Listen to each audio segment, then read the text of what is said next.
নমস্কাৰ আপোনালোকৰ বাবে আৰু এটা গুৰুত্বপূৰ্ণ ভিডিঅ'টো আপোনালোকে স্কিপ নকৰি সম্পূৰ্ণলৈ চাই থাকিব। ইয়াত মানে মহিলা ছুপাৰভাইজাৰ ফালৰ পৰা মানে চাকৰি মুকলি কৰি দিছে। ইয়াত টোটাল যিটো পদ আছে ৩,২৫০টা আছে।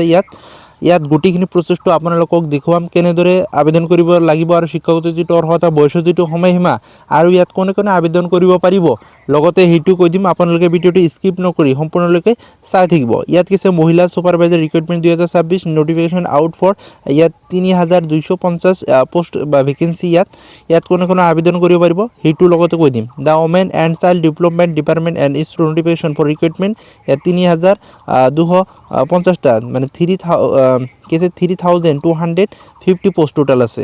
ইয়াত ওমেন ছুপাৰভাইজাৰ আছে। গোটেইখিনি আপোনালোকক কৈ দি আছোঁ, আপোনালোকে স্কিপ নকৰি চাই থাকিব। আৰু ফাৰ্ষ্ট টাইমৰ কাৰণে যদি ভিডিঅ'টো চাই আছে তেনেহ'লে চেনেলটো ছাবস্ক্ৰাইব কৰি ল'ব আৰু ভিডিঅ'টোত লাইক এটা কৰি দিব। ইয়াত দেখিব পাৰে মহিলা ছুপাৰভাইজাৰ যিটো ৰিক্ৰুটমেণ্ট 2026 নটিফিকেশ্যন আউট ফৰ ৩,২৫০টা পোষ্ট ভেকেঞ্চি ডিটেইলছ ইয়াত দিয়া আছে। অৰ্গেনাইজেশ্যন যিটো নেম হয় women and child development department আৰু পোষ্ট যিটো নেম হয় women supervisor and other post নেমটো আৰু নাম্বাৰ অফ পোষ্ট ইয়াত ৩,২৫০টা পোষ্ট আছে। ষ্টাৰ্টিং যিটো ডেট হয় অলৰেডি ষ্টাৰ্ট হৈছে আৰু লাষ্ট ডেট যিটো আছে মাৰ্চৰ 8 তাৰিখলৈকে আপোনালোকে ইয়াত আবেদন কৰিব পাৰিব আৰু এপ্লাই মোডটো অনলাইনৰ যোগেদি ইয়াত আবেদন কৰিব লাগিব। তাৰপিছত ইয়াত চাব পাৰে মহিলা ছুপাৰভাইজাৰ যিটো ৰিক্ৰুটমেণ্ট 2026 যিটো এডুকেশ্যন যিটো কোৱালিফিকেশ্যন হয় সেইটোৰ লগতে কৈ দি আছোঁ, চাই থাকিব। যদি 10 পাছ কৰিছে 10 পাছ 12 পাছ ইয়াত মেনশ্যন কৰি দি আছে, চাব। ইয়াত 10 পাছ 12 পাছ গ্ৰেজুৱেট যদি কৰিছে তেনেহ'লে ইয়াত আবেদন কৰিব পাৰিব। ছায়েন্সৰ হওক আৰ্টছৰ হওক সকলোৱে ইয়াত আবেদন কৰিব পাৰিব। তাৰপিছত ইয়াত দেখিব পাৰে মহিলা ছুপাৰভাইজাৰ যিটো ভাৰতীয় এজ লিমিট আছে, এজ লিমিটটো ইয়াত মেনশ্যন কৰি দি আছে। 18 পৰা 42 বছৰলৈকে ইয়াত আবেদন কৰিব পাৰিব। মিনিমাম যিটো 18 আৰু মেক্সিমাম যিটো 42 বছৰ ইয়াত দিয়া আছে। আৰু OBC কেণ্ডিডেটৰ কাৰণে এজ লিমিট আছে 18 পৰা 45 বছৰলৈকে। তাৰপিছত SC STৰ কাৰণে কি আছে 18 পৰা 47 বছৰলৈকে ইয়াত আবেদন কৰিব পাৰিব। এজ ৰিলেশ্যন আছে SC ST OBCৰ কাৰণে এজ ৰিলেশ্যন আছে, সেইটোতো জানেই আপোনালোকে, সেইকাৰণে এইটো মেনশ্যন কৰি দিয়া আছে আৰু কৈও দিছোঁ। তাৰপিছত ST SCৰ কাৰণে 5 বছৰ, OBCৰ কাৰণে 3 বছৰ। আৰু তাৰপিছত ইয়াত চাব পাৰে মহিলা ছুপাৰভাইজাৰ যিটো ভেকেঞ্চি ডিটেইলছ ইয়াত দিয়া আছে, পোষ্ট নেম ইয়াত মেনশ্যন কৰি দিয়া আছে। আৰু ইয়াত কি আছে ৰেভিনিউ ইনস্পেক্টৰ ইয়াত গ্ৰুপ B আছে, ডিপাৰ্টমেণ্টটো ইয়াত মেনশ্যন কৰি দিয়া আছে। টোটাল যিটো পোষ্ট হয় সেইটো মেনশ্যন কৰি দিয়া আছে। ৰেভিনিউ এণ্ড কি আছে ডিজাস্টাৰ মেনেজমেণ্ট ডিপাৰ্টমেণ্ট আছে, ইয়াত টোটাল যিটো পোষ্ট আছে 165। তাৰপিছত ইয়াত গ্ৰুপ B যিটো পোষ্ট আছে ডিপাৰ্টমেণ্টটো ইয়াত মেনশ্যন কৰি দিয়া আছে। Women and child development department ইয়াত যিটো পোষ্ট আছে 286। তাৰপিছত ইয়াত চাব পাৰে village agriculture worker group C ইয়াত এগ্ৰিকালচাৰ এণ্ড ফাৰ্মাৰ ইম্পৰ্টমেণ্ট ইয়াত ডিপাৰ্টমেণ্ট যিটো আছে 520 আছে টোটাল।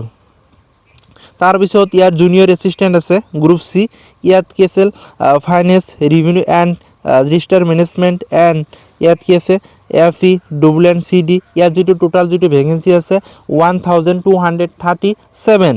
তাৰপিছত ইয়াত চাব পাৰে এছিষ্টেণ্ট যিটো ৰেভিনিউ ইনস্পেক্টৰ আছে ইয়াত সেইটো গ্ৰুপ C লেভেলৰ হয়। ইয়াত চাব পাৰে ইয়াত টোটাল যিটো পদ আছে 422। তাৰপিছত ইয়াত গ্ৰুপ C ইয়াতো আছে 378। তাৰপিছত ইয়াত গ্ৰুপ C আছে ইয়াতো 242।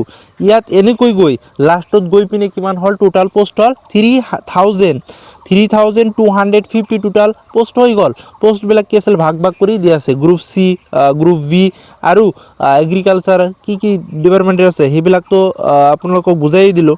তাৰপিছত ইয়াত চাব পাৰে হু কেন এপ্লাই, কোনে কোনে ইয়াত আবেদন কৰিব পাৰিব।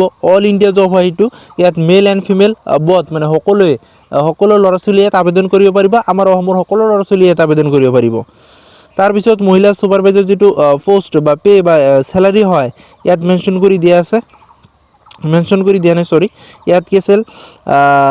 তাৰপিছত ইয়াত চাব পাৰে মহিলা ছুপাৰভাইজাৰ ৰিক্ৰুটমেণ্ট এপ্লিকেশ্যন যিটো ফিজ হয়, ফিজটো কি আছে জেনেৰেল OBC কেটেগৰীৰ কাৰণে কি আছিল ইয়াত 500 টকা দিব লাগিব। SC ST EWSৰ কাৰণে কি আছিল ইয়াত একো ফিজ দিব নালাগে। আৰু পে'মেণ্টটো যদি মানে জেনেৰেল OBCৰ কাৰণে লাগে সেইকাৰণে কি আছিল পে'মেণ্টটো অনলাইনৰ যোগেদি পে'মেণ্ট কৰিব লাগিব। নেট বেংকিং ক্ৰেডিট কাৰ্ড আৰু ডেবিট কাৰ্ডৰ দ্বাৰা সেইটো পে'মেণ্টটো কৰিব লাগিব। তাৰপিছত ইয়াত চাব পাৰে মহিলা ছুপাৰভাইজাৰ ৰিক্ৰুটমেণ্ট যিটো চিলেকশ্যন যিটো প্ৰচেছ হয় লগতে সেইটো ইয়াত দিয়া আছে। ইয়াৰ সিলেকশ্যন প্ৰচেছটো the higher official the women and child development department will hire the candidate based on written exam. Writing exam হ'ব, তাৰপিছত কি আছিল প্ৰেক্টিকেল স্কিল টেষ্ট হ'ব, তাৰপিছত মেৰিট লিষ্ট দিব, তাৰপিছত ডকুমেণ্ট ভেৰিফিকেশ্যন হ'ব। যদি আপোনালোকে কি আছিল আবেদন কৰিবলৈ ইচ্ছুক আছে তেনেহ'লে সোনকালে আবেদন কৰি ল'ব। তাৰপিছত ইয়াত চাব পাৰে মহিলা ছুপাৰভাইজাৰ যিটো ৰিক্ৰুইটমেণ্ট হয় ডকুমেণ্ট কি লাগিব ইয়াত মেনশ্যন কৰি দিয়া আছে। ফটো এণ্ড ছিগনেচাৰ লাগিব, লাইট কালাৰ বেকগ্ৰাউণ্ড ফটো, তাৰপিছত এডুকেশ্যন যিটো চাৰ্টিফিকেট হয় 10 পাছ 12 পাছ আৰু গ্ৰেজুৱেট যদি কমপ্লিট কৰিছে সেইটো চাৰ্টিফিকেট ইয়াত আপলোড দিব লাগিব। যদি কাষ্ট চাৰ্টিফিকেট আছে তেনেহ'লে ইয়াত দিব লাগিব, ডমিচিয়েল চাৰ্টিফিকেট আছে তেনেহ'লে দিব, ডমিচিয়েল অথবা পিআৰচি যিকোনো এটা হ'লেই হ'ল। তাৰপিছত আধাৰ কাৰ্ড ID প্ৰুফ সেইটোতো লাগিব আপোনালোকে জানেই।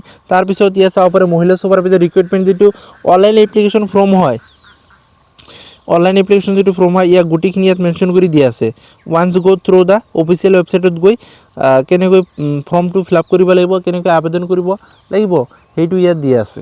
ইয়াত চাব পাৰে গোটেইখিনি ইয়াত মেনশ্যন কৰি দিয়া আছে। যদি ফাৰ্ষ্ট টাইমৰ কাৰণে ভিডিঅ'টো চাই আছে আৰু চেনেলটো এতিয়ালৈকে ছাবস্ক্ৰাইব কৰা নাই চেনেলটো ছাবস্ক্ৰাইব কৰি ল'ব আৰু ভিডিঅ'টোত এটা লাইক কৰি দিব, কিয়নো সকলো ধৰণৰ ইনফৰমেশ্যন ভিডিঅ' আপোনালোকৰ সুবিধাৰ কাৰণে ডেইলি এটা দুটা ইনফৰমেশ্যন ভিডিঅ' দিয়ে থাকোঁ। হ'ব নেক্সট আপোনালোকৰ কাৰণে